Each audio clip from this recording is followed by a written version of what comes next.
په بنیاد باندې دا نظم دی یو ښځه خپل حق غواړي چې زما حقدار یې زه خو یوه ښځه یم باید چې پاتې ښځه شم او زه خو ډمه نه یم چې په هر ځای کې دې ګډه شم او دا خو زما حق نه دی چې زه د نرښځی شم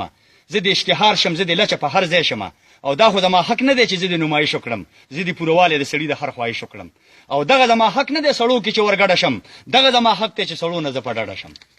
او دا د ښځې حق نه دی چې کور نه یې بهر کړه دا د ښځې حق دی چې جایداد کې حصه ورکړه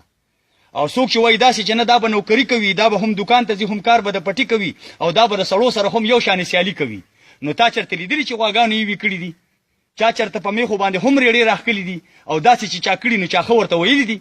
داسې چې څوک وایي چې د ښځه د سړي په شان دغه سړی ښکاري ما ته هسې د غویي په شان زه چې نوکرۍ لزم دا ما سره زیاتې به وي ما سره په ګېډه یا په غېږ کې یو بچی به وي او بیا چې کور ته راشم نو د کور اخلی پخلی به وي نو دا خو زه ازاده نه شم دا خو زه راګیره شم دا خو زه ازاده نه شم دا خو زه راګیره شم دا خو د اسلام او د پښتو د حد نه تېره شم او زه چې کلنډره شم زما هغه عفت څه شو ما له چې الله راکړی ځان له حیثیت څه شو زما د پلار او ورور یا د خاوند هغه عزت څه شو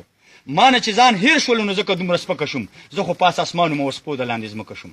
او ما له خو الله داسې ځانګړی خوی راکړی و زه چې لا وړو ما پړونه په سر کړی و لوبې هم فطرت مې ګوره تا نه جدا کړې وې تا به بلوري او ما ګوډیانې جوړې کړې وې لوبې هم فطرت مې ګوره تا نه جدا کړې وې تا به بلوري او ما ګوډیانې جوړې کړې وې څوک چې وایي داسې چې نه دا زمونږ په شانې دي دا به بس اوږه په اوږه مونږ سره روانې وي نو تا نه دا تپوس کوم ته بچي راوړلی شي ته چې زما په شان ده که نه نو تا نه دا تپوس کوم ته بچي راوړلی شي ته 4-5 بچي په ګېډه ګرځولی شي ته د مور په شانې مینه زوی له ورکولی شي ته د اللهو للو غزل ویلی شي زه جدا جذبات لرم زه بیا احساسات لرم زه خو د خالد بچی یم زه ښکلي صفات لرم ما له خپل فطرت راکړئ ما سره انصاف وکړئ او دا که زما حق نه وي بیا خیر د اختلاف وکړئ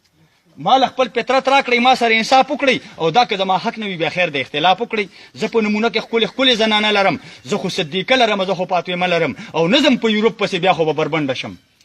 نظم په یورپ پسې بیا خو به بربنډه شم شپه ورځ به نه پېژنم هر وخت به په منډه شم او دا روشن خیالي رانه په زور باندې عزت اخلي دا روشن خیالي رانه په زور باندې عزت اخلي او دا روشن خیالي رانه خدای ګو چې جنت اخلي زه خو جوړه شوې ګوره ګل غوندې نازکه یم زه خو د خپل پلار او د خاوند د کور ملکه یم او زه خو د عصمت او د حیا په کالو ډکه یم زه مضبوط دلیل لرم ما سره قرآن شته زه مضبوط دلیل لرم ما سره قرآن شته ما سره نبي شته دی او ما سره فرمان شته زه تابعداري به د احزاب سوره نور کوم او دا زما دستور دی ژوند به دغسې ضرور کوم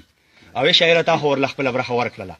ای شاعره تا خو ورله خپله برخه ورکړله تا د خپل قلم په زور خبره را بهر کړله اوس د هر چا خوښه ده چې کوم طرف ته مخه کړي او ځان له په دې 2 لارو کې یو لاره دې خوښه کړي او ډېرو لیونو کې روغ سړی به لیونی ښکاري ډېرو لیونو کې روغ سړی به لیونی ښکاري او دا نه د منوره به ډېرو خپو ازغی ښکاري ماشاءالله